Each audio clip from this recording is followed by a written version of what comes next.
Welcome to r/Maliciouscompliance, a subreddit full of stories where people follow rules or orders exactly as given, but with a twist that makes the outcome unexpected, often to the surprise, and sometimes frustration, of others. It's about taking instructions to the letter, especially when dealing with unfair bosses, unreasonable clients, or, as you'll soon hear, scam artists. In these stories, the rule followers don't just comply.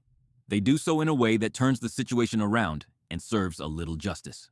Today, I'm sharing a story that perfectly captures how playing by the rules can become a powerful weapon against scammers. When someone tries to take advantage, sometimes the best response is to let the policies do the talking. No shortcuts, no bending the rules. Just firm, malicious compliance. Stick around and see how one scammer's plan completely backfired. I work at a mid-sized online marketplace company that connects buyers and sellers across the country. My job is customer service and claims specialist, which means I handle complaints, returns, and refund requests. It's not the easiest job. Some customers are reasonable, but others try every trick in the book to get free stuff or avoid paying. Our company has a strict but fair refund policy.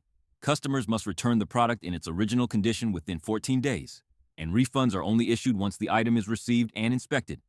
This policy protects us from fraud and abuse, but it also means I have to be careful and thorough when dealing with suspicious cases. One day, a user I'll call Mr. Trickster reached out claiming he had received a damaged item and demanded a full refund, without sending the product back.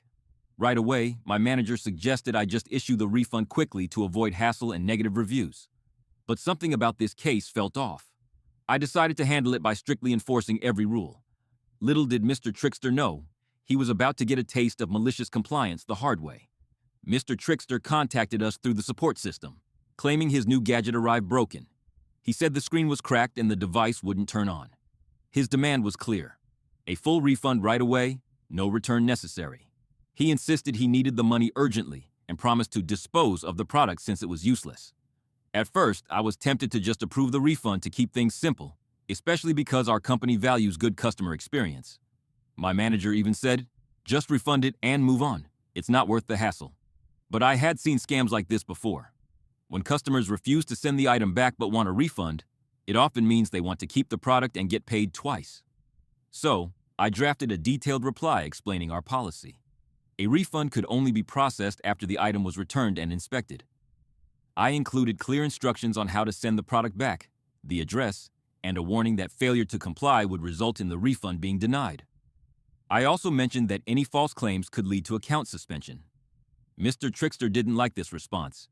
His next message was angry, full of threats about bad reviews and legal action. The tension was rising, but I stayed calm and professional. I knew the best way to fight back was to keep following the rules, not to let threats push me off course. The game had just begun. After reading Mr. Trickster's angry threats, I knew I couldn't just fold and give him what he wanted. If I gave in now, it would encourage more scams like this, not just against my company, but potentially others. So, I made the decision to fight back. Not by ignoring him, but by following every rule in the refund policy to the letter. I would be the perfect customer service rep, professional, clear, and completely unyielding. I carefully reviewed the refund rules again. Customers had to return the item within 14 days, in its original packaging, undamaged except for the claimed fault, and include all accessories. No exceptions. If the return wasn't received or was in poor condition, no refund. Simple. I decided to use this policy as a shield and a weapon. I drafted a thorough email to Mr. Trickster. It outlined the exact steps he had to take to qualify for a refund. I explained the consequences of ignoring the policy: denial of refund, possible account suspension, and reporting to fraud prevention agencies. I even included links to our terms and conditions and a checklist for the return package. I ended the email professionally, making it clear that I was ready to help, but only within the company's strict rules. I hit send and waited, curious to see how he'd respond to being boxed in by the very rules he tried to bypass. Would he fold, disappear, or push back even harder? The game was definitely on. Mr. Trickster's reply came quickly, and it was full of frustration and anger. He accused us of ridiculous rules and threatened to leave scathing reviews on every platform he could find. He wrote things like, "I will ruin your reputation," and even tried to scare me with vague hints of legal action. His tone shifted to emotional manipulation, insisting he was a loyal customer being treated unfairly, and that this refund was his only hope. Despite his aggressive messages, I stayed calm and professional. Every time he sent a threatening email, I forwarded it to our legal and HR departments. I made sure to keep a record of everything: emails, timestamps, and even his repeated refusal to comply with our policy. With each new message, his threats escalated, but I never replied with anything personal or emotional. Instead, I stuck strictly to company policy, reminding him what was required and explaining that bypassing those rules wasn't possible, no matter the pressure. The tension grew. It was clear Mr. Trickster wanted to bully his way to a refund, but I was standing firm, refusing to let fear or threats push me off course. Little did he know, his attempts to intimidate only strengthened my resolve to follow the rules and let them work in my favor. Days passed, and the return never arrived. No package, no proof of shipping, just silence from Mr. Trickster. Without the item back, no refund could be processed. Meanwhile, my company kept the order status open, waiting on the return. Then, I received a notification. Mr. Trickster was disputing the charge through his credit card company. He claimed he never got the product and wanted the payment reversed immediately. I quickly gathered all the evidence I could: copies of every email exchange, screenshots of the refund policy clearly stating the return requirements, and even photos from the seller proving the item was shipped and delivered in good condition. I compiled this into a detailed response to the credit card company, ready to fight the dispute. The tension was high. I knew these disputes could go either way, and a wrong move might cost the company money. But I was confident, the paperwork was thorough, and I had documented everything perfectly. Now, it was a waiting game, watching to see if the scammer's plan would collapse or if he would find another trick. Would justice win? Would the rules protect the company? The suspense was real, and I was ready for whatever came next. After days of waiting, the credit card company finally reached a decision. They reviewed all the evidence I had submitted: the emails, the photos, and the clear company policies. The verdict? They ruled in favor of our company. The scammer's dispute was denied because he hadn't returned the product as required by the refund policy. It was a relief to know that following the rules and documenting everything had paid off.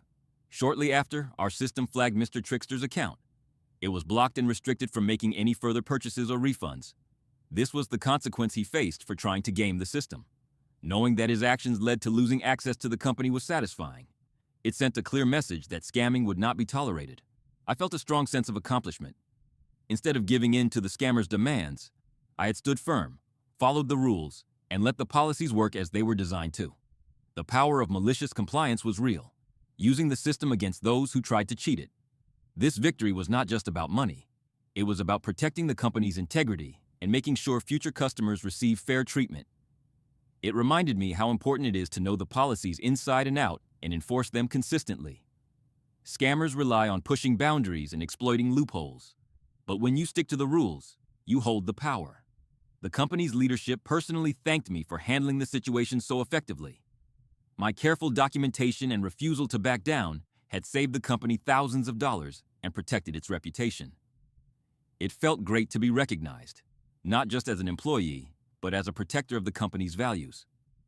Word quickly spread among the customer service team and the wider company that scamming attempts would be met with firm, rule-based resistance. Mr. Trickster never returned, and there were no more suspicious refund requests from his account or contacts. The message was clear: scamming wouldn't work here. Personally, I felt empowered and wiser. The experience taught me the importance of patience and maintaining firm boundaries even when faced with pressure or threats. It was a reminder that fairness and professionalism, combined with clear policies, could defeat the worst attempts at deception.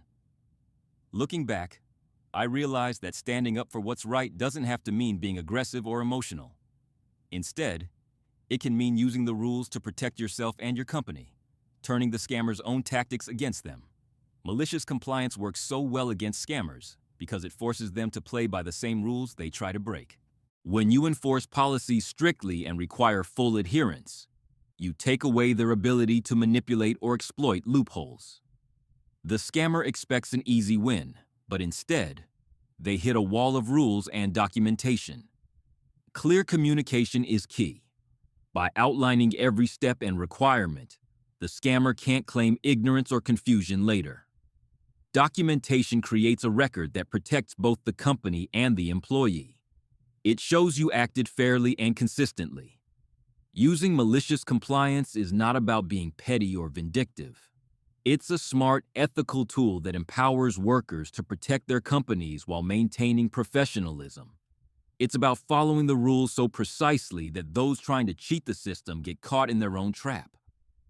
For anyone facing scammers or difficult clients, standing your ground and using company policies as a shield is a powerful strategy.